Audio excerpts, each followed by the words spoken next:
simple first bloodlust or something like that, that they're still able to keep their composure and move on in the game. Yeah, so we'll see what happens. On that note, it looks like Game 2 has actually begun. So no point to delay things any further, guys. We are going to be going into game number 2 here as Pikachu taking on Teammates Gosu. Of course, Pikachu, they are going to be on the Legion side, and Teammates Gosu on the Hellborn side this time around. So shout-outs, giving it around, talking a little bit. But in the game we go. We have the blind band phase happening, and sure enough, we do see Pikachu taking out Wildsoul and Tremble right there. And then it's Gosu going with Tundra and Ophelia. You kind of your typical bands even. But seeing that Tremble blind ban, especially after that game Casey just had with it, can't be too surprised to see that there in the blind ban phase. Well, he definitely played it really well, and I think it made it almost ban-worthy against them. He was very, very active with Boris right when he hit level 6, setting him mid. And now while he still did well in the bottom, actually while Book did well in bottom, yeah. It was actually quite even. I mean, Casey was getting a very, very good farm, but so was Book. I mean, they had a quite even CS. But just the fact that Casey was able to roam around with Boris when he hit level 6, opened up the map for himself even to get a lot of tower pushes in the bottom lane. Yeah. And, really well played by him. And so I definitely... I don't say that I would ban Tremble necessarily, but I do think it makes it ban-worthy. So... Mm-hmm. Now, the locking phase starting here, and actually a little bit different, definitely a different locking phase, really, from the first game that we had. The first game was mixed almost even some trollish style to an extent. But right here, we start off with 3 very powerful support heroes, actually, coming out. Glacius, the first lock by Pikachu, and then a Luna Empath, followed up by Teammates Gosu. So, Bubbles, the next one so far by Pikachu. We'll see how they actually finish off as far as locking some heroes. But so far, very strong lock pool, especially with those support heroes thrown in there. Very safe lock pool at that. Actually, normally when I've seen Pika do more locks, they like to pick much, much different heroes, different in the sense that we don't see them very often. Things like, well, Engineer is not even really that different anymore because we see more teams pick him up, but I was going to say things like Engineer, Pharaoh, Lord South First we saw last game. I think they were the ones that locked that. Ended up not picking him. But yeah, this is very different than I think what I usually see Pika do. I do know that they really, really love Poly. They picked him last game, but even, forgetting about last game, they love to pick Poliwag. Mm-hmm. They also love picking Pharaoh. That seemed to be one of their heroes. And then the rest is quite standard. Obviously, I could say they love picking Silhouette, but hey, who doesn't love picking Silhouette? Yeah. And they go with a lock now, Bubbles and then 4 to finish it off. So 4 to the 5. I mean, both teams are going to have some good support, no matter what really happens here. You got to figure, as a result of what is actually in the lock pool. So now it's Gosu. I could almost safely say just lock some even really just random here. Really wouldn't even matter with the 5 heroes really that are in front here. But we'll see what they go with. Of course, Jerezai is still on the board. You got your Pebbles, but we'll see if they want to lock it here or maybe try to pick them up in the regular picking phase if, of course, they make it to the banning phase, which with heroes like that usually isn't too popular to happen. So we'll see how that ultimately takes place. Again, this is game number 2 here between It's Gosu and Pikachu. It's Gosu currently up 1-0 in this series. This is the only quarterfinals match today. I know we have more and more viewers tuning in, wondering what is going on, as Tempest, by the way, is actually the final lock there. So definitely another strong lock to finish it off once again. But tomorrow we will be continuing coverage. Actually, got a little bit of a surprise for you guys. We're planning to do a double header tomorrow. Actually, it just so happened that one of the matches ended up getting rescheduled to earlier on in the day, and because of that, we'll open up the doors for us to actually do 2 matches tomorrow. So we're actually going to start it off with Complexity versus Q Squad 357. That is taking place tomorrow at actually 10 a.m. Eastern, which is 1600 Central European time. And then the later on, the default time will be TT Esports versus Vitriolic, I believe is what we're planning to go with. So couple of great matches coming at you tomorrow. Those are happening tomorrow. This is the only one that is taking place today. But back to this match here. The band's finishing up. We got Draconis, Pebbles, Silhouette, Fade, Poliwag Priest, and Dark Lady all banned here. So Jerezai was actually left open on the board. But if I'm Pika, I'm also really eyeballing that Mage Bane with all those kind of strong hard carries banned, as well as Fade off the board. that to me just screams Mage Bane. It really does. Now, Yeah. yes, you did mention Jerizaiah, and that would be a strong contention as well, but they do with Meraxes. I don't know if I really agree with this. I really think Mage Bane is just like an optimal pick right here. But we'll see what its Gosu does. Yeah, and now with Gosu, I mean, not only could they go Mage Bane, but they could go Mage Bane Jerizaiah here, even, for that matter. So it's definitely really, seeing that Meraxes pick, as strong as a hero as he is, definitely, you can maybe scratch your head a little bit, and we'll see how its Gosu responds to see whether or not. And again, especially with the lock pull, if you're planning to go your carry, which most of the games you do, of course, you need to get it here in this regular picking phase. Silhouette, Draconis, and Dark Lady banned. Yeah, you talked about the Fade ban, so yeah, Mage Bane just makes a lot of sense here as that go-to carry. As again, maybe as a spectator, not the most entertaining of heroes, but hey, if there's a lot of money on the line, you're here to play to win, of course, and you do what it takes. So we do see Mage Bane being right-clicked with a new avatar, actually. That is the avatar that just came out today. I forget what it's called, but What is it? the Blood Mage Bane or something like that? It's Rage Bane. Rage Bane, that's what it is. I got blood from. But anyways, the Rage Bane, so we'll see if it's Gosu sure enough does pick him up. And yeah, actually the right-click and Bomb as well. Bomb did receive some minor buffs today. Oh, true. Today. Yeah, not the biggest buffs, but let me pull that up here real fast because I actually think that, nope, they did go with a Pharaoh. But since I was talking about him, let me look at here what it was. The Bombardier, the cooldown on Sticky Bomb was changed from, it's still the same at level 4. It's 1 second difference at level 3, 2 second difference at level 2, and then a 1 second difference as far as cooldown goes. Yeah. Not duration, but cooldown was changed just a little bit. That's not the biggest deal because it's not like people are going to be spamming that at level 1 anyway, so it doesn't matter. But the starting intelligence was upped by 2, which definitely gives him a decent buff. Yeah.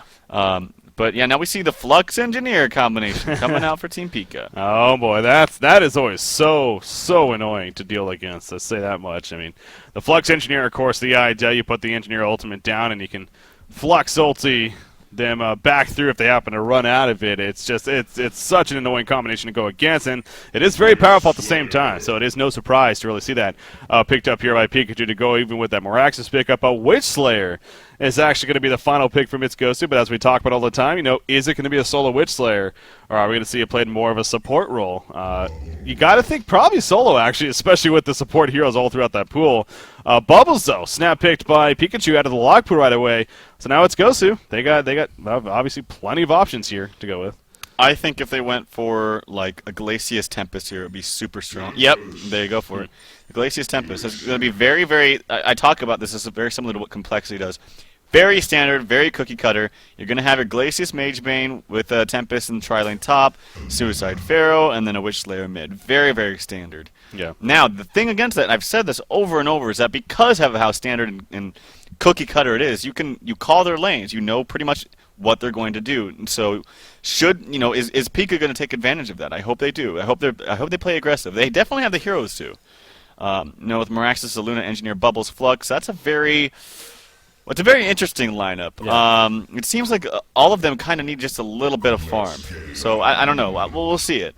See how it goes. Yeah, that's going to be interesting to see how it turns out here for Pikachu again. The series at least on the lines for them. If they happen to lose here in this game, let alone even the next game, if they do make it to that, of course, they're going to be falling down to the losers bracket. It's Gosu. But it's Gosu definitely looked strong in that first game, and they do have a very powerful lineup. As you put it, almost really cookie-cutter style going into the second game here. So now, we do once again, we see a rush here to the top lane. This time it's Gosu from the Hellborn side and Pikachu on the Legion side, and that played a huge role last game, as we talked about. So we'll see if there is definitely another impact that comes out of this. Glacius running all the way up here quickly. He is going to be spotted by the Winged Courier just above him, but he's the first one to get here. Again, quite fast for himself. He actually places a ward of sight early on here, granting them some good vision, which I believe was saw play, so we'll see eventually if Pikachu looks to counter-ward that when they can. But the Hellborn team, for the most part, though, they're going to let the Legion side kind of just place the ward here, as it looks like they're going to send a Pharaoh solo top, so that definitely makes a little bit more sense as to why they would let that happen. Yeah, I think they should really place this ward in a place. Yeah, see, he did place it in the generic spot. It's very, very obvious. I think he should have placed it actually in a little bit different spot, maybe all the way towards the right, like in the right corner, bottom right corner of that camp. and try to juke Sender when he tries to bring a sentry ward to come, remove that. Yeah. But nonetheless, they're still going to have 3 heroes up here in the top lane, I would assume. So even when Sender tries to come over here and counter ward this, they should put some aggression on him and prevent him from getting that sentry off. Luna's walking here towards the mid, probably going to place a ward exactly. Yep. Oh, so that's unfortunate. Sender had already placed a ward there, so he knows exactly where that ward was placed by TPS Priceless. So Sender, I'm sure, has a good idea where to put these sentries. Yeah, that's you can safely bet that is going to be counter warded. At least the one in the middle, and then very likely even the one at the top lane eventually. So we'll definitely keep an eye out for that and see when that takes place. But now the lane's coming about right here. We're going to get a vote to pause, so give us a little bit more time to see what we're dealing with. But as far as how they are currently set up, we got the top side. It is actually, as I mentioned, Umzai on the Pharaoh playing the solo suicide up top here. He's going up against Moraxis, Aluna, and Engineer combination. Now, something tells me they're not going to, by all means, stick up here the whole time, but that can definitely be very powerful, lining up the stones on one another. So Pharaoh will need to be careful, especially off the bat here. Yeah, definitely. And now, one thing that I hope they don't do is good transition or change here from his Gosu, putting this pseudo tri-lane bottom, knowing that Bubbles is going to be down here. So Mageman's going to get a free farm for a little bit, but Pika really needs to make sure that they respond. And I think the person to do that is definitely this Aluna. They don't need to send 2. They don't need to go tri-lane versus this. They just need to have Aluna contesting some farm from this Magebane. So I think they could still duke it out here with Moraxis and Engineer up here, but then send Aluna bottom ASAP. Yeah. Now, you do talk about Flux, or we've talked about this before, I believe, where Flux is kind of a hero that, again, obviously we don't see him a lot. He's very he's a hero that seems to be very situational. Of course, pairing him up with a hero like Engineer obviously makes a lot of sense. His laning presence, though, especially in a 1 versus 1, would you say it's actually pretty powerful here? Against Witchslayer in this case, but... let's see here. I don't know, Flux is definitely going to have the higher damage. I mean, look at him. He's got 2 of those crushing claws. Is going to add both health and damage to him because he's a strength hero. That's one of the great things about strength heroes. So it's like a double whammy. You get health and damage when you build strength items like that. Very obvious note, but one thing to think about when you have a Witchslayer soloing against him. Witchslayer only at 50 to 56 damage. Flux they're at max 66. So he's going to have an easier time in that sense as far as getting CS. Already he's doing quite well. Now the roam is coming out mid, but like I said, Sender has placed a ward there, so that's going to prevent most of the ganks coming out here on the mid lane. But yeah, Flux should actually be doing quite well here. Actually, Aluna is, I think, just passing through. Yeah, I think Aluna's is passing through, going to go bottom, so that's a very good decision by him. And then at the same time, Engineer is kind of still sitting here behind this Witch, but Witch knows it and is actually attacking him through there. So kind of showing the fact that they have a ward. Yeah. And Witch getting a lot more auto attacks than the Nier is playing that Engineer. So good job by Chubby Chris. And actually, before Luna does make it to the bottom lane, going to spot out this Tempest and try to screw with him a little bit. Is putting some pressure. Should be putting some focus on these elementals before they replicate, but they think they're going to die anyway. So yeah, good roam here early on from Aluna, even still using that power throw. And actually, Bubbles comes in the party, but an Invis rune, a very timely one at that, is picked up by Insania. Boy, that sucks if you're Boo. If that was a regen rune right there, I mean, that could have definitely been a kill, actually, for the Legion team, because not only would it have been deactivated right away, but they did not only have Bubbles porting in, but Engineer was also coming in ready to land a Kegstone, I'm sure. So, yeah, that just happened to be good RNG. It could have either been a haste or an invisible rune, you got to think, and maybe even a illusion rune. So I guess the chances were good that it was going to be a rune that would have helped him, but still happened to be perfect timing and worked out very well for Tempest right there. But you mentioned Aluna was harassing him. It has ultimately forced him to go to this top lane, as not only Aluna roamed all the way down here, but we also see Engineer made his way down here. So Pikachu making a full adjustment actually to start off this game. Going to run a tri-lane currently with Bubbles, but we'll see if Moraxis eventually makes its way down here. Maybe they'll stick with this. I mean, what do you think? Like I said, I don't think Engineer has a place down here. He's going to get no levels at all. He can't really gank mid due to the warding and just the fact that he's not the greatest ganker with only a level 1 keg. A lot of pressure coming out on the top lane, actually. Stun coming out from Moraxis, but he is now and actually Magebane blinks in here. The Hellfire activated from Pharaoh, but he's walking away. He's going to have a health potion actually while he's doing that. Buys boots in the meantime. And now Luna's already transitioning back up here. Aluna just seems to be following this Magebane. Yeah. I think that's a good decision, but the only thing is you're going to be spending a lot of gold on TPs. So Yeah, and especially for a support that's not the most effective. Witcher in the middle lane puts the Hex out, trying to live right here, using the bottle charges. It ain't going to happen, though. Flux started that all off. I just got the tail end of it, though, so I'm not exactly sure how he comboed, but obviously applied enough pressure to get him to run away right into Engineer and eventually pick up the kill. So that worked out very well there for Pikachu. Sure enough, they get the Bloodlust kill coming up now to the 4-minute mark here in Flux. He is maxing out his Q ability actually in the release, and he also did put the 1 level into Polarity Swap early on. Now, I bring it up like that because I do remember my nuts when he played with TT Esports actually at the DreamHack event. There actually were several games where he did prefer to play Flux in a solo role, and he just liked to max out the release and the magnetic surge ability. He didn't even touch that third ability until later on, which I always found very interesting. But of course, the advantages of having Polarity Swap is not only as it increases your range generally with your auto attacks, but it also does give you the opportunity to push people rather than pull people. And now, especially that could be used on allies, that could be very useful. So. Yeah, just anyways, an observation making right there. Yeah, I think that's the biggest thing is the change that you can now use on allies makes it a good idea to actually level that up. Actually, a lot of times I even see people, what I like to do is max Magnetic Surge, and then also secondary max Polarity Swap, and then only get 1 level into your release spell. Yeah. Because the slow, it doesn't scale, it's static, it's the same amount. The damage obviously is a very big increase, which is a good reason to level it. But I still like leveling up that Magnetic Surge. I don't think it really matters that much, to be honest. Just kind of you play it depending on how the game is going. Mm-hmm. So maybe Gordon playing that Flux thinks that he's going to be able to get some more kills with that damage. And actually, Book takes out Zai in the bottom lane. I caught the very, very end of it. Yeah. Maybe you can give some more insight. Yeah, I was watching it the whole time. I mean, so obviously the people at home definitely saw what happened there, but. Man, you gotta question what I was thinking right there. Now, it would have been great, actually, if he was just out of tower range and he actually manned up right there, because that actually made sense, because it was going to be very close, but he just barely stepped in tower range. The tower started attacking him and put 2 attacks into him, and of course gave Bubbles by easily the kill right there. So, yeah, Umzai, just a matter of not gauging it correctly and just barely stepping in tower range and really just giving a kill even to Book down here at the bottom lane. So, yeah, unfortunate for Umzai. He had the level advantage, seemed to be having a farm advantage because of the circumstances, but nope, not maybe so much anymore. Bubbles actually recovering very nicely now here at the bottom lane. Yeah, one thing I didn't think, or haven't talked about, but I wanted to, is the fact that with all these heroes moving around, and if not that much happens, which there really isn't that much happening, there was a Bloodlust mid, and that unfortunate kill bottom that really shouldn't have happened, like you said. Tempest is just going to completely free farm. Like, Tempest is going to get so much farm and levels in the jungle, and whenever you have passive play like that, it always will farm or favor the jungler. Yeah.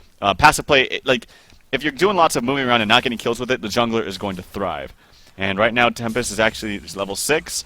God is ringing the sorcery, doing a really good job closing in on that 300 gold per minute mark, and actually Sender even giving him a clarity potion there to help with his mana issues that he's having right now. But yeah, good kill by Book. That's definitely going to help him. Like I said, though, I don't think, they're going to be actually getting ganked here top. They have good idea of it. They don't even have a ward, actually. Stun coming out right as Mage Bane blinks in, so they're going to prevent that gank.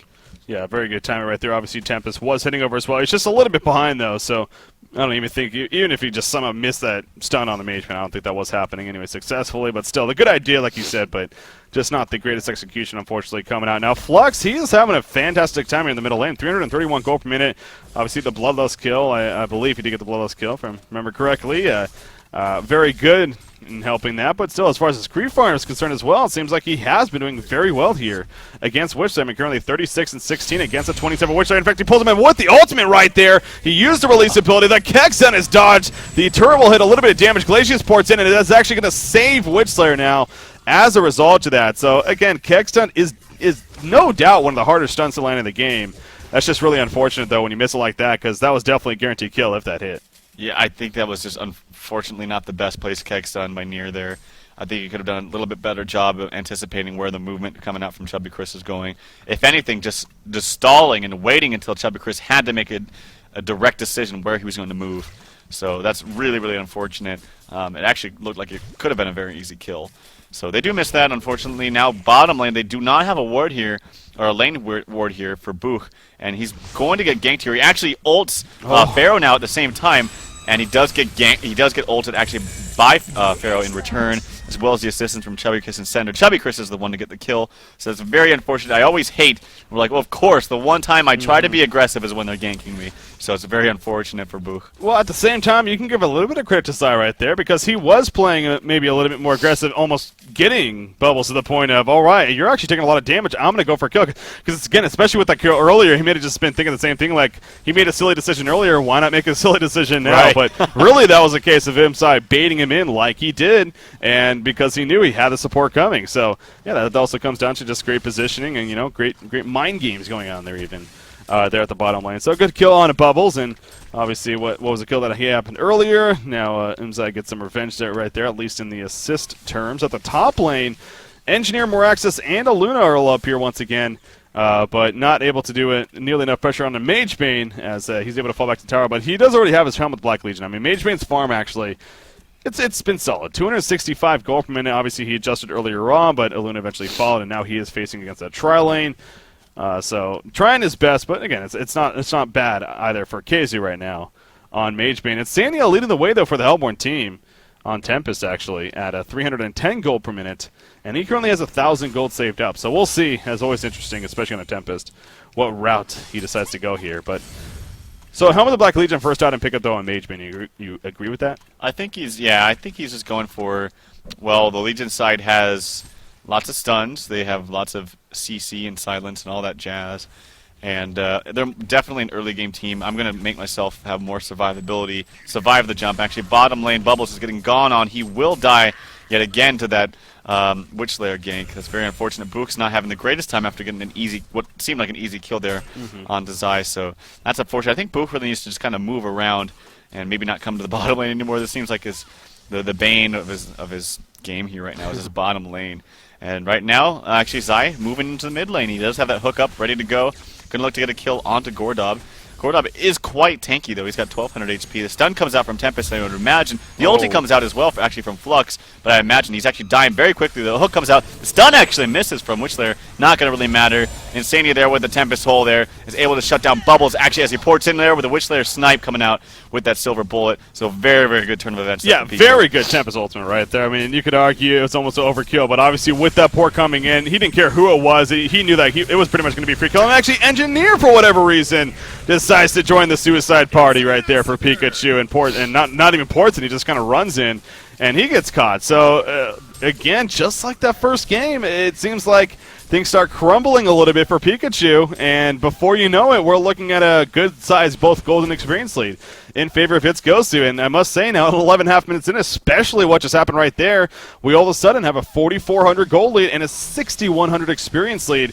And you're also dealing with a Mage Bane, who, again, isn't getting superb farm by any means, but he is getting by, to say the least. And especially with his team's success, I'm sure they're just fine with where he's at right now at 262 gold per minute with the Helm of the Black Legion and the boot. So Pikachu has already found themselves in a very tough spot here early on. Now, granted, they do deny the middle tower, and actually looks like going to get a middle tower kill themselves. Oh, never mind. Port's coming in after the invulnerability, and this is going to be close, though.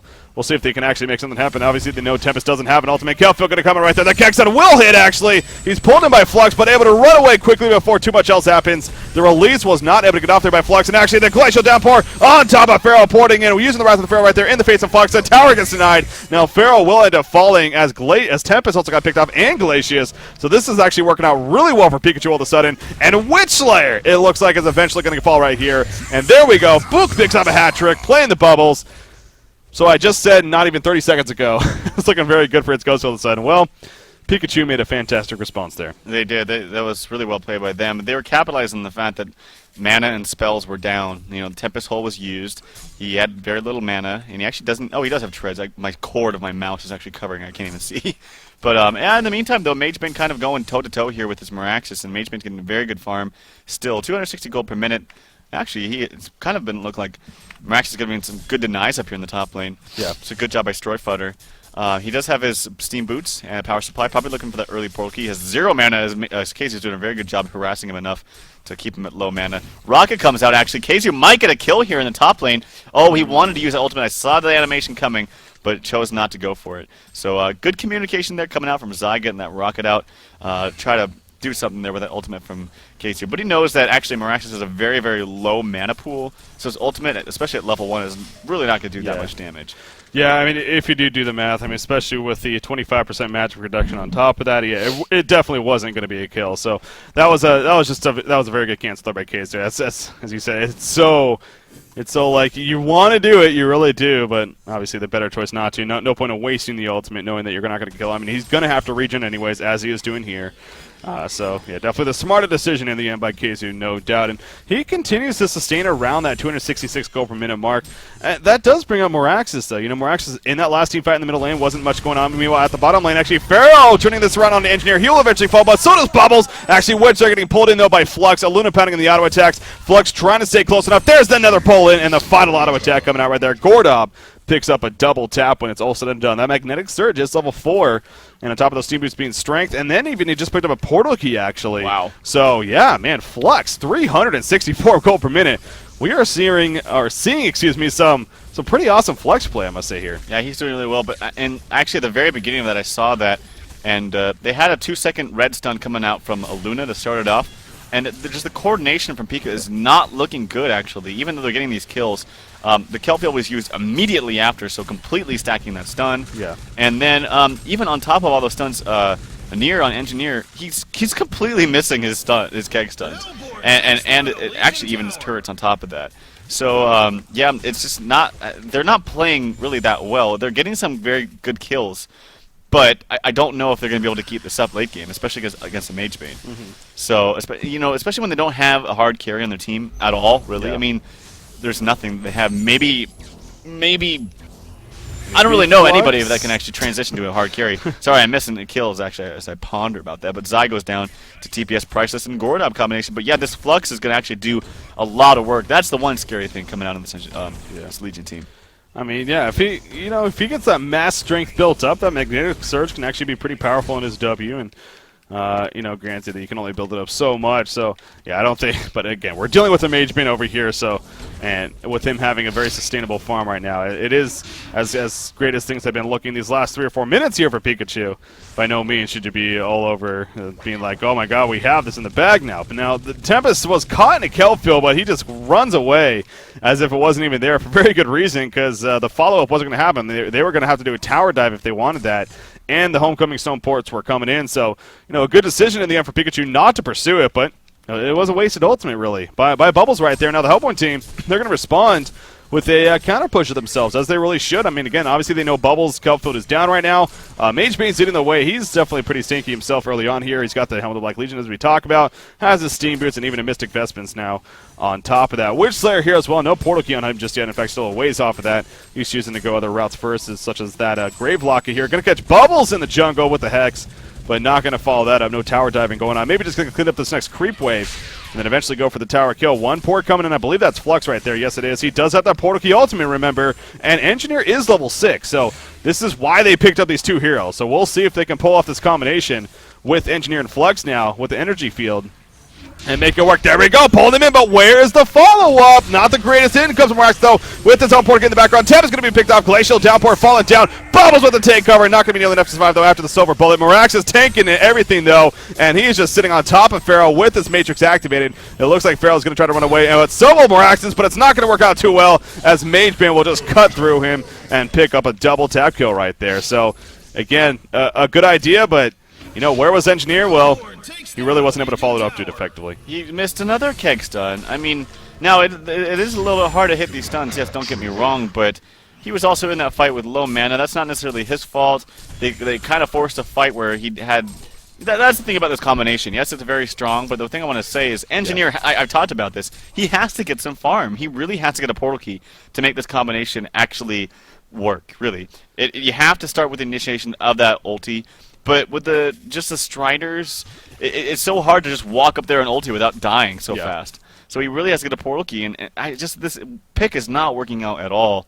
That was a really big exchange there for its Gosu. Yeah, that was That was, I mean, it looked like, actually, I was waiting for the follow for Engineer, but actually Moraxis, he just got his portal key, of course, and was able to follow out fairly nicely, so that was the good news there for the Legion team, but again, just not nearly enough ultimate damage coming out, and they really do need that energy field, but that also goes to the fact, as I said, they used the Kelp field earlier, and it was still on cooldown, because of the failed gank attempt on a Tempest that they used at the tower here at the bottom lane. So, not having a Kelp field, Engineer not even getting remotely close to getting an Engineer's or energy field off, let alone a keg stun, like you said, wasn't able to land that. I mean, you just can't have that if you're Pikachu. You really need those things to come together in these team fights to be successful, and it clearly didn't there. And you know, adding insult to injury, really making it very difficult now for Pikachu is that Keizu picked up a hat trick throughout all that on the Mage Bane. So he now has his Abyssal Skull. He's all of a sudden farming 380 gold per minute. So he's not even going for that Rune Cleaver build here, but he's pretty damn tanky, honestly, for being a Mage Bane, especially early on in the game. Good amount of armor and 1100 life already with his Steam Boost set to agility. So yeah, he's going to be a farming machine now, really, in this game. And you know that really does put a time limit here on Pikachu, only being 19 minutes into the game. Now they are going to push this bottom tower and get a free tower kill here, but you know that only takes you one step closer. So yeah, I'm curious as to what Keizu's thinking is behind this Abyssal Skull and not getting something like a Shrunken Head. A Shrunken Head's always a great pickup against Engineer, as well as Bubbles, for that matter, and even Meraxis. So maybe he'll get that after that. He just wants that Abyssal Skull as an early, you know, early item just to have a little bit more better stats. Here we go in the background. Actually, there's the energy field coming off. Mage Bane's going to pour in Witchslayer, excuse me. But Witchslayer caught in the middle of the energy field. Moraxis, though, Silver Bullet to the face will fall right there. He's the first one to fall. Flux now out of mana. He's going to be picked up by Mage Bane. Aluna just trying to run away right here. I don't know if she's going to be able to, though. Engineer, the same thing. Will he get out? Yes, he will. Aluna, not so much. And another kill for Keizu coming out. 3-for-1 exchange. That definitely is Gosu 1 right there. So, I mean, that time we did see it actually working fairly well. Moraxis jumped in. We had the Flux pull in, but energy field, and that even came out. But really, it just wasn't nearly enough damage overall to get some kills. So that's a scary sign now for Pikachu, realizing how poorly that fight actually went right there. Yeah, and I've said before that specifically with push lineups, that they're kind of like all-in strategies. Now I want to modify that statement and say that anytime you don't draft something that has a potential to take it to a late game or hard carry, that's an all-in strategy. If you're not winning in the early game, you're pretty much lost.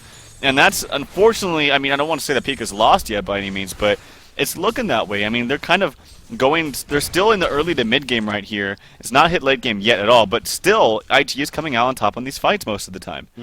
We did see one exchange though where Pika looked good, but it's not enough, you know, especially when you're when you're playing against a Mage Bane. And now I think, yep, Portal Key picked up on Witch there. That's going to be the perfect initiation they need. That ulti, by the way, I watched that Witchler ulti, just even to Meraxis did so much damage. And so I really like the draft by IG. Yeah, and, you know, that goes to Witcher as well, also being played in that solo role. Again, it really amplifies his abilities, especially with that ultimate. He gets the earlier levels because of it, and you see right here having his level 2 ultimate. Top lane, Pharaoh going 1-versus-1 versus Bubbles again. This is bringing back good old history for both these heroes, but not so much for Bubbles in the end, because Pharaoh will end up getting the kill once again, as Tempest did come in at the last second to help pick up the kill. So you see Book right there showing his displeasement right there in chat as they're kind of having fun with one another. Actually, Mage Bane getting caught right here at the Ancients, and Mage Bane will fall. Big catch coming out from Pikachu, and they're also going to get Glacius, and they're going to steal the Ancients. So there you go. I mean, those are signs of life definitely coming out from Pikachu. Mage Bane, I think he actually just even bought something right before the death, so we'll see what he ends up coming up with once he resurrects right here. But that's not going to be another 40 seconds. So how will our Legion team respond? You know, it looks like they're just going to have to go back to the lanes and farm it out. So unfortunately, not the greatest, but still. They got to pick on a Mage Bane. That's definitely a good start to a comeback here for Pikachu. Yeah, it is. And if they say they had like a hard carry now instead of this Meraxis or even Engineer for that matter, or hell, for even Flux. I know it's hard to say that because these are the heroes that are making the plays, like especially Flux and the Meraxis. But they get a big pick like that, and they go back, and then the hard carry's farming, like in the meantime, or something like that. Right now, it's hard. It's like, all right, and we got that big pick. Now we got, you know, Flux farming more, or whoever. Yeah. It's just not as effective. Yes, they did get a great pick off, but can they keep doing that? Well, I don't know. They did place a ward down here at the bottom side, or the Ancients for its Gosu. And maybe they have an idea. I don't know. Don't know if that ward was there before spotting the gank. I'm not quite sure. I don't really remember. But I don't think it was. either way, they're going to have that, and it's actually kind of an interesting word spot. I've never really seen that used before. Bubbles getting taken out now by Chubby Chris using that portal key, as well as the ultimate combination. And so good against especially Bubbles, who has only 777 HP when those steam boots are set to not strength, I should say. Yeah, and we see right there, well, didn't technically see, but as we heard right there, just a quick jump by Witch Slayer. Sets up an easy kill onto here like Bubbles. So, book on Bubbles, I mean, it seems like the game hasn't been going the greatest for him, but honestly, I mean, he has 233 gold from it. He's level 12, 4, 7, and 5 hero kill stats, so again, not the greatest, but he's making by with it. Now, Magebane, okay, is he going to actually do a little bit of Kongor here? They do have Pharaoh, very good for doing Kongor, of course. You see the Hellfire, and maybe this puts a little bit more perspective into why he was looking to go the Abyssal Skull, so they could do this for earlier on, and that could make a little bit of sense, I guess. But and they're doing it, and I don't see. I mean, the Legion team actually does have some good vision around the Kongor pit, but I don't know if they actually saw them go in the Kongor pit. And that's the biggest issue right now. We do see a courier is going to kind of run over here, but this Kongor is going to go down. I don't think our Legion team is going to do anything to stop it now. Yeah, I don't know. Now Hastrun's here in the bottom lane, or bottom river. And even if they do try to respond, that snipe actually does come out, so they have full idea now that they're doing Kongor, but I think it's just too late. And I hope we don't see what we always see, Breaky, and that's what teams jumping in right after Kongor's killed. Right now they should be saying back, back, back. But that's unfortunate. A huge Kongor kill is always a huge deal, especially at this type of game. And I'm assuming Magebane's going to pick up. Yes, he is. He has that Firebrand. Going to get that Geometer's Bane quite quickly, I would assume. They're going. They pulled him in right there. Witch Slayer gets pulled in. Where's the follow-up? A nice energy field in the front lines. So the portal can engineer working. There's more access in the back lines as well. Witch Slayer's going to get picked off. You see Tempest trying to make something happen. He does have his ultimate ready to go. If he can find the placement, Magebane jumps into the front lines. There's the Mana Rift used on an engineer. Not enough for the kill, though. And he will stay alive for now, actually. Going to eventually be picked off, it looks like, as Magebane jumps on top of it. Storyfooter picks up a double tap kill, playing that Moraxis in the background. You see the shells are ported. And Magebane could very likely fall right here. He does get the port off at the last second, so he will survive. But are you kidding me? Pikachu, everyone is still alive right now. We do see Pharaoh, nice Mummy Wall coming up, but the portal key puts Moraxis right over it, and Zyrai here is no doubt. Oh, he snipes at a Luna just before. That's got to be fun, but he is eventually going to fall right here. Just how much time he's going to make them use, quite a bit, actually. Really unfortunate for the Elborn team, and actually, is he really going to get away? I mean, wow, he may actually get away. This is unbelievable. I mean, there's not much mana here, and he might turn around and engineer. Yeah, engineer falls away at the last second, but Umzai, he could honestly just go for a port here and be. Oh my God, Umzai just survived. That is ridiculous. Yeah, he did. I mean, he played that well, but at the same time, almost all those heroes on the Legion side didn't have that much mana to work with. The one point that really saved him there is Moraxis was coming, finding him in the mid. He got that kill in the mid onto TPS Priceless, which was really funny. And then as he walked up toward those Ancients, he had a big power supply. I don't remember. It must have been 10 because he doesn't have it upgraded. Yeah. Or on the mana battery, I should say. And that really gave him a lot of mana. He was able to use the walls to his advantage. And almost got another kill, as we saw, into Nier there playing that engineer. Nier does, by the way, have his portal key.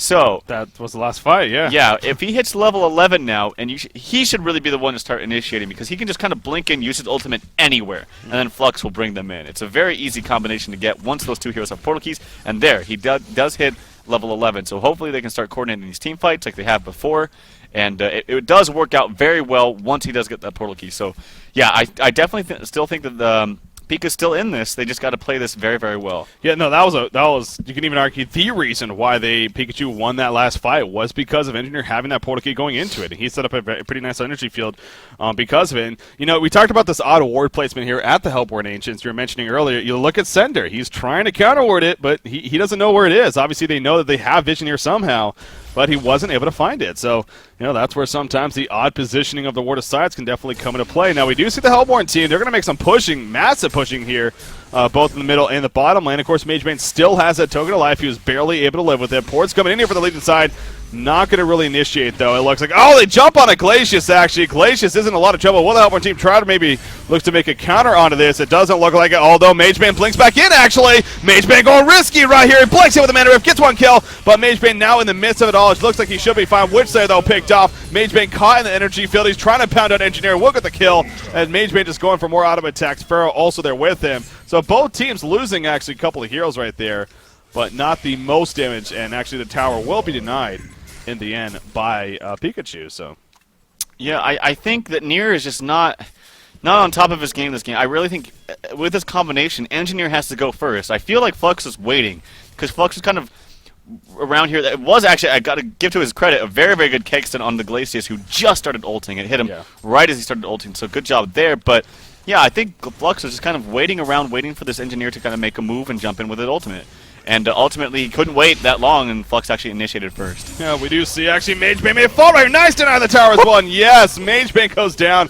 Again, he has a token of life, but they're glad to have that spent. Now, will this be a turnaround? That was the question. Moraxis taking the damage. He doesn't have the Matrix just yet. Pharaoh's dropping quickly as well, though. Moraxis, it looks like he's going to end up dying, but the power throw comes through. Takes out Pharaoh, so 1-for-1 exchange. Kegstun going to completely miss right there, but the Kale Field will get them to be stunned after the ports. They're right on top of Mage Bane, actually. Do they have enough follow-up damage? It doesn't look like they are going to. The flash away, and he'll be fine. Tempest trying to pour it out. It looks like... Yep, he's not going to make it. The Tempest ultimate, though, didn't hit Flux, and he will get taken out. Mage Bane jumps back in. Glacius assisting with some damage. Flux doing all that he can, though, to keep Mage Bane off, using the release right there. But now Flux actually in a lot of trouble. Silver Bullet going to be up in 2 seconds. This is going to be a dead Flux 100%. Wants to get Mage Bane to get it. Yep, he gets Mage Bane to get it.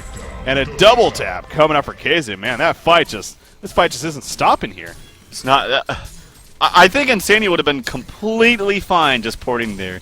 Now, he did want to get some kind of turn there with the ultimate, but and did ultimately, have them sit there in place for a good 0.5 seconds, but that was a really wasted ultimate. Yeah. And also, he's bought back twice this game. Oh, wow. Now, while that is kind of unfortunate, I don't think it really matters, because KZ's kind of picking up his slack, and he is doing really... I mean, he is the Mage Bane, Yeah. He's level 17 and 9-1-2. 450 gold per minute. He is doing well. I think he actually, correct me if I'm wrong, I believe he did get the Geometer's Bane sent to him during that fight. I believe so, yeah. And it definitely played a role there. That Geometer's Bane just rips through the mana, especially for Moraxis, who already has such a low mana pool. So, yeah, that was a really, really just funny decision-making there from Insania. Yeah. You'd also have a barrier idol now, actually, on Zai playing the Pharaoh. So, of course, that's another big item here for the Hellborn team to work with. So, yeah, the items are definitely starting to add up here on the Hellborn side.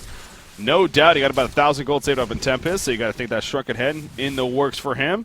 As far as the Legion team, I mean, they do have 4 portal keys now, actually. Yeah, Bubbles was able to get his as well, so that's a lot of jump potential, and obviously very good to have that going up against a hero like Mage Bane. So, now, that's the thing, though. I kind of feel like, other than the Moraxis Quake Stun, they really don't have the most efficient CC crowd control to work against a hero like Mage Bane. Again, they have the great jump potential, but your Kelfield, sure, that eventually stuns if they break out of it, but will he? Your Kegstun, we've already talked about that. I mean, that is not the easiest stun to land, and especially this game, Nier just hasn't been having the greatest Kegstun, it seems like.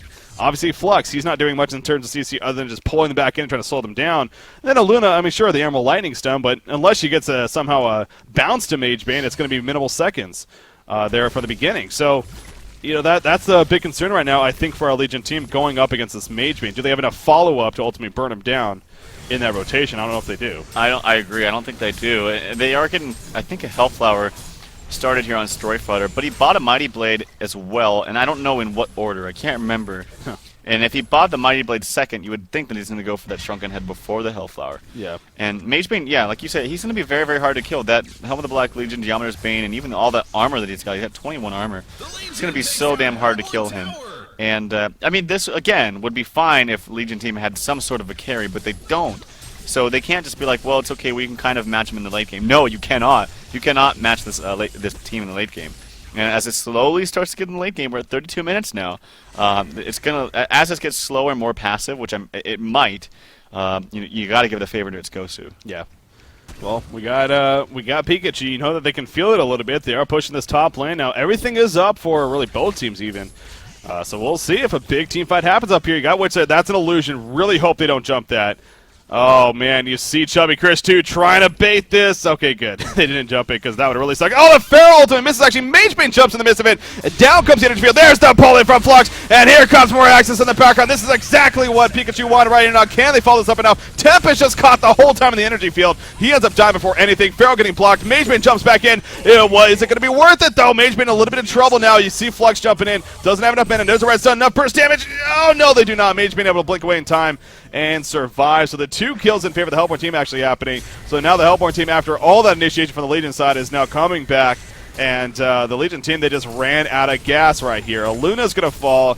So really, it ends up being 3 players dead in total, only for the 1 kill in the Tempest. So we see, again, just a case of they just don't have enough. That was really perfect. That was as best as they're probably going to get, honestly, for Pikachu in a game like this. Yeah, I mean, you pretty much said it perfectly. It was really, really well done. I mean, the Engineer came first. Like, it almost looked like a very questionable ultimate, but it doesn't matter. You can just throw your ultimate, honestly, anywhere. And Flux comes in with the ultimate, and it just pulls them all in. It's just perfect. It's why the combination is so strong. Tempest the entire time went back and through that ultimate. I want to say like 3 or 4 times. He wasn't sure what to do. Yeah. I mean, he went through it, he walked out, and the keg stun pulled him back in, and he was getting pushed out with the turret.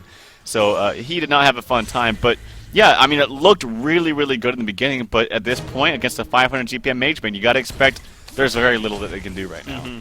Yeah, oh, you're right. Yeah, pulling up that goal per minute chart, you do see 500 gold per minute right now on Mage Bane, as you put it, so really unfortunate. Apparently Cinder's internet just went out once again, so we'll see how long this takes. Again, for those that may just be tuning in, obviously the reason that it was delayed, we actually ended up delaying this match in the first place. Originally we thought it was going to be rescheduled, actually, initially, because Cinder's internet just went out prior to the match time, but he's back already. Came out, but yeah, he is reconnecting, so there you go. Just I'm not even going to continue talking about it because I don't want karma to happen. Let's just move on. It looks like he's back, and hopefully we're going to be resuming here once again. But it's coming up to 34 minutes, and again, to see really just probably the best initiation opportunity that Pikachu's going to get, and still not have it work out in the end.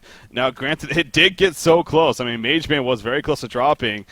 Sure, he could have bought back, and maybe that would have turned things around once again. But still, at least getting him to use a buyback. I mean, you're already helping yourself. So, but now he has nearly 5,000 gold saved up. You talked about you talked about a shrunken head and still how powerful that could actually be for him in this game. But also, nothing wrong with some more damage either. So, we'll see what Kizu decides to go for here. Of course, playing that Mage Bane. I will say this much. What's that? Doombringer? Doombringer. Why the hell not? No, that would be silly, but yeah, it's always a possibility. Gordov here on Flux. I will say this much. He's actually been playing it very well. It's really well. Been a lot of fun so watching him play it. Again, this is a hero that we don't see too often. Very, very circumstantial hero, but he has been doing a hell of a job here and clearly showing that he knows what he's doing on him. But, again, it's just as a team, don't feel like, not that it's their fault really, because again, I don't think it's because they're just playing horribly. It's just the lineup, they just don't have enough damage. Yeah, it's unfortunate. And yeah, I wanted to say that too. I wanted to give more credit to Gordov. I've been watching him. He's playing really, really well. But this is just going to get really, really hard for them. There's going to be nothing soon that they can do. After an exchange like that at the top jungle, where it just went so well for them in the beginning. Yeah. And then actually a Behemoth's Heart is picked up by Kizu there. He sells his Helmet of the Black Legion, and he's going for a Behemoth's Heart. Actually, he has... Okay, he's doing some funky stuff with his items there. What's he doing?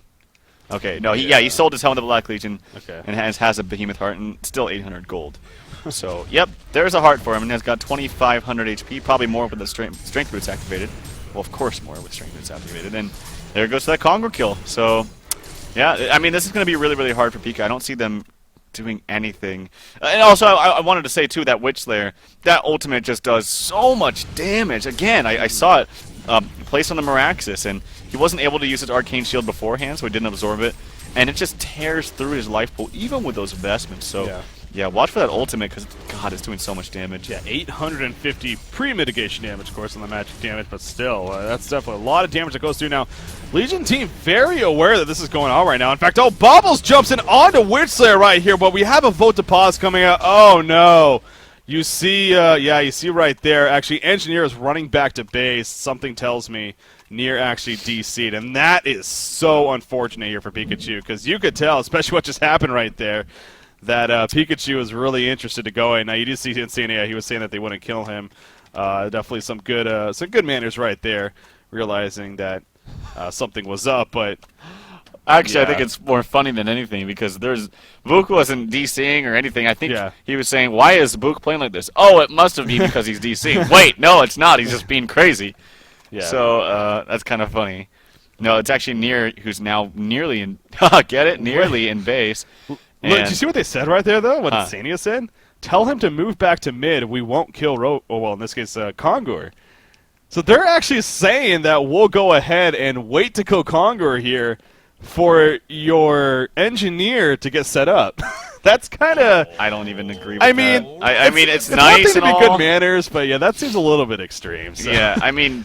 I think that's kind of going overboard. Yeah. I mean, Insania, you're just such a nice guy. We get it, buddy. Just take the... If I was you, I mean... it's nice and say, like, I don't know, I guess in scrims. And it does suck. You can't control DCs like that. Ready, go. Like, let's just reset this fight right here as if it never happened. All right, Mage Bane run back in. Here we go.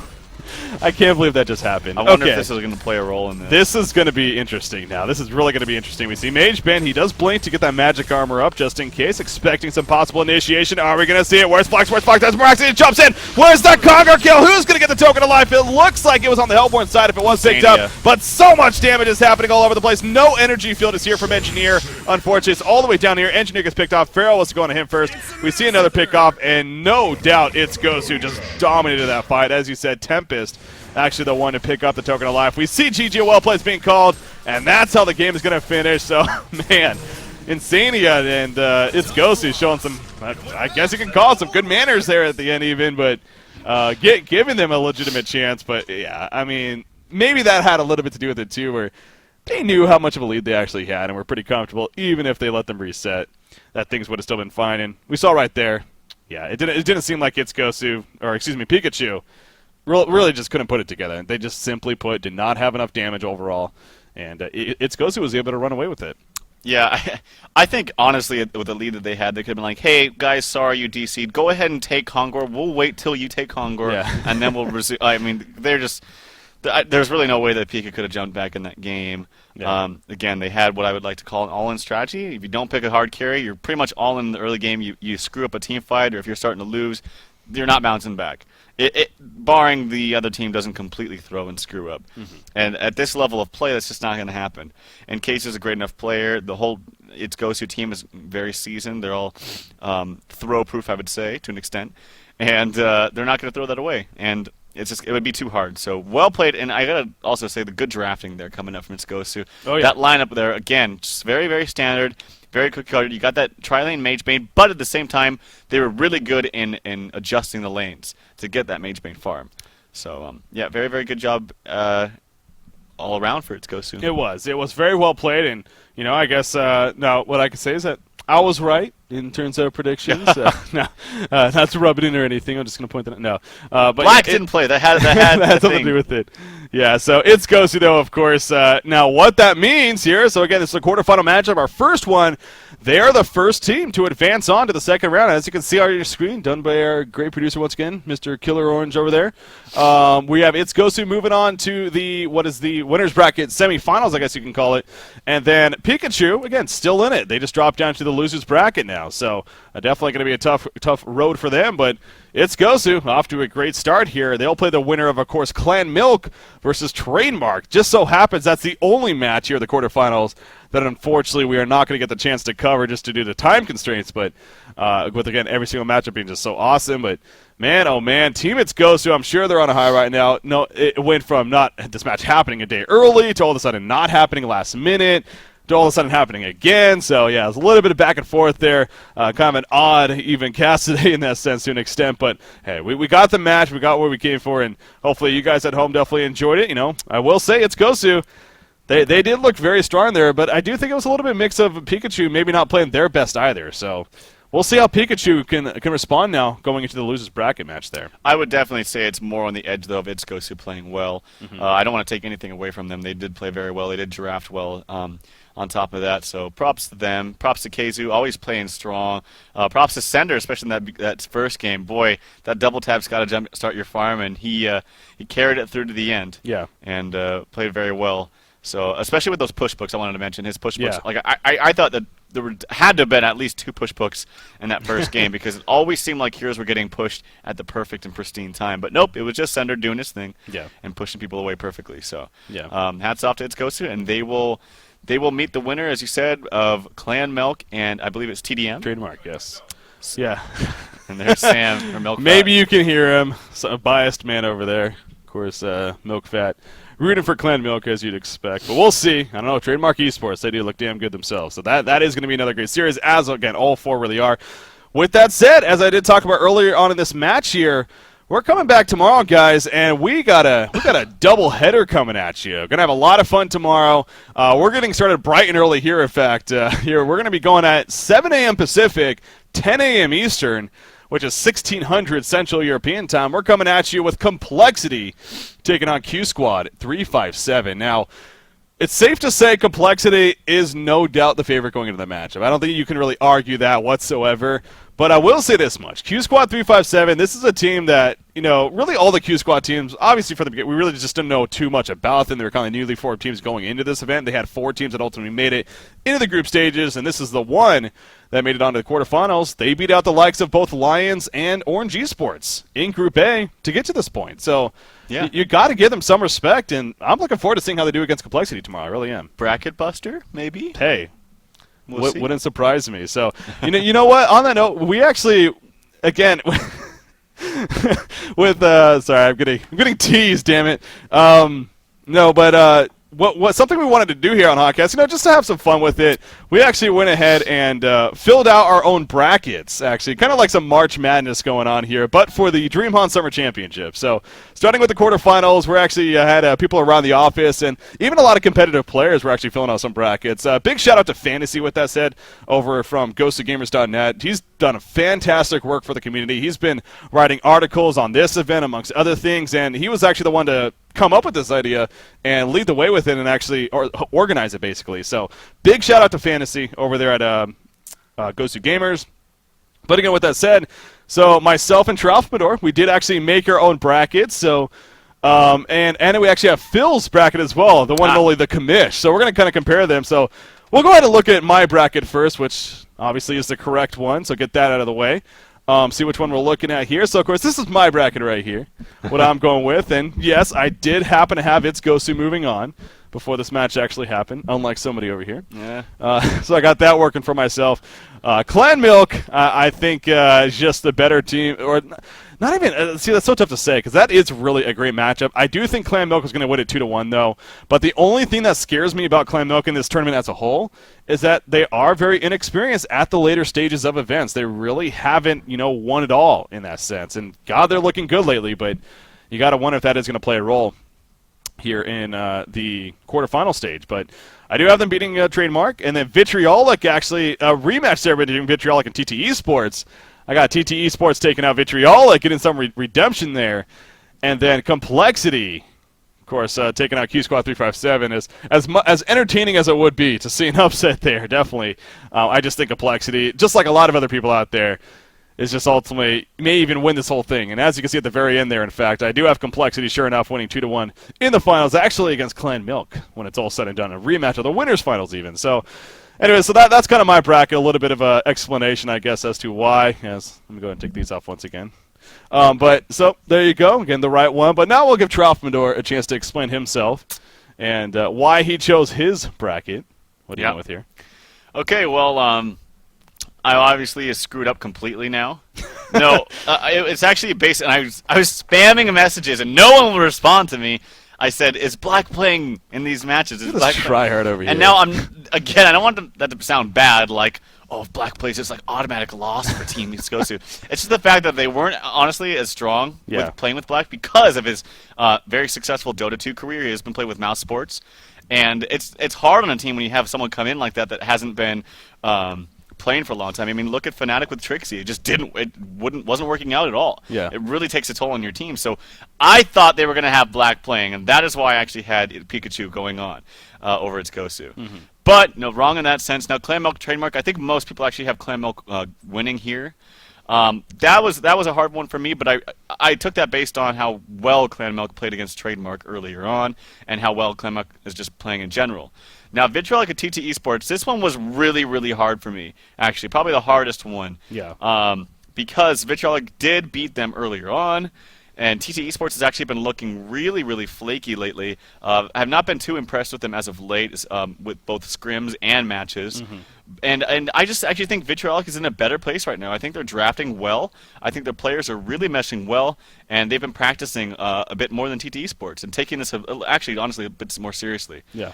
Complexity versus Q Squad 357. I really don't see Q Squad winning that at all.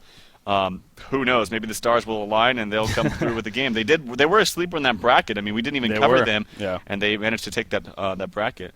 And actually, I would be willing to bet that Complexity doesn't drop a single game this entire tournament. You were saying that, man. You know what? I know Complexity is great and all, but not dropping a single game here with best of the threes against the best teams in Heroes and New Earth right now.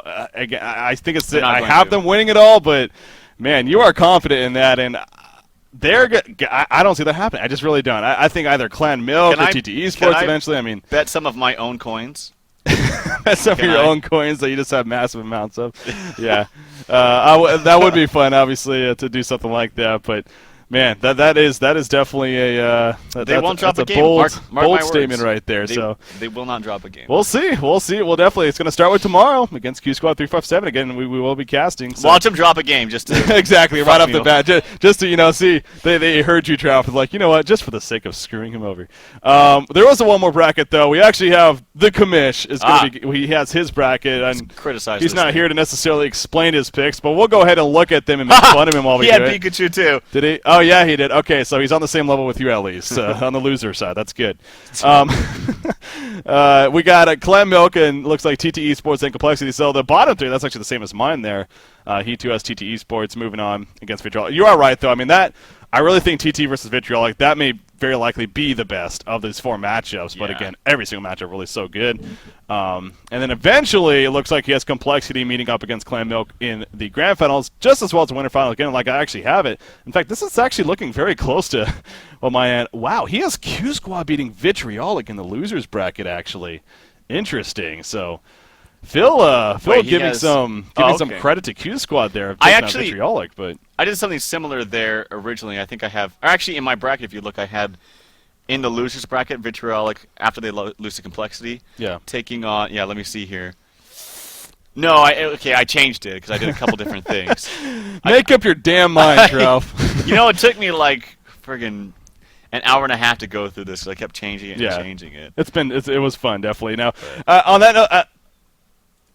Something else we were going to do as well is, and just to again have some more fun. What I figured we'd do, it's kind of a little bit unorganized today again with the late cast and everything, but we'll definitely pick it up more tomorrow. But every single day for the match that at least we're going to be casting, I wanted to, myself, you, and a couple other here at S2 to kind of just vote, do predictions, and we'll keep track of it on a score-based system. So again, I did have.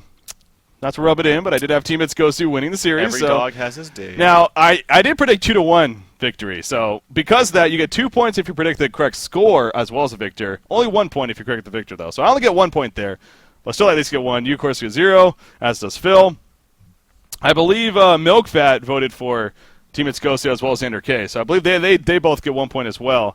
And then the community, actually, I plan on doing this before every match as well, but a couple hours before, I do a poll on our Facebook channel, facebook.com/HonCast. By the way, follow it, guys. I mean, really, we make so many updates on there. It really is right now, especially the way to just get updates on HonCast on what actually is going on. But I did put a poll up, and eventually it came out to be, let me just refresh it real quickly just to make sure, but yeah, the majority did actually vote for It's Gosu winning it 2-1.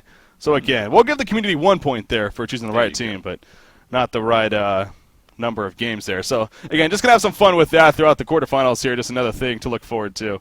But yeah, man. I mean, we're finally here in the quarterfinals. Again, It's Gosu starts it off with a bang here, 2-0 victory over Pikachu. They'll play the winner of Clan Milk versus Trademark Esports. The loser will then face off against, of course, Pikachu. Ended up losing here today, so. Tomorrow, though, we got Complexity versus Q Squad 357 going at it. 10 a.m. Eastern, guys. That's 7 a.m. Pacific and 1600 Central European time. Then later on that day, that's going to be 5 hours later. So yeah, 5 hours later, we're going to be casting Vitriolic versus TT Esports. So doubleheader tomorrow, guys. Going to be a lot of fun. Trofimodor, are you ready? I'm ready. I'm ready, man. It's going to be a lot of fun. I'm specifically excited to watch Vitriolic versus TT Esports. I think most of the community is, and going to see if we can see some more Bryce Blade, as we like to call it. Just in general, man, it's such an entertaining play to watch, and I'm sure we'll see something in that series. So, again, with that said, though, guys, that is going to wrap it up for today. Again, we're going to be coming back at you tomorrow morning. Definitely tune in then. Once again, I was Breaking CPK. Joining me was Trofimodor here. Big shout out, of course, to Killer Orange, once again, our producer behind the scenes. Shout out to you guys for tuning in. Tune in tomorrow, 7 a.m. Pacific, 10 a.m. Eastern, 1600 Central European Time. Complexity going up against Q Squad 357. Are we going to see an upset, or will the big dogs take it easy? Who knows? You have to tune in to find out. See you tomorrow. Have a good night, guys.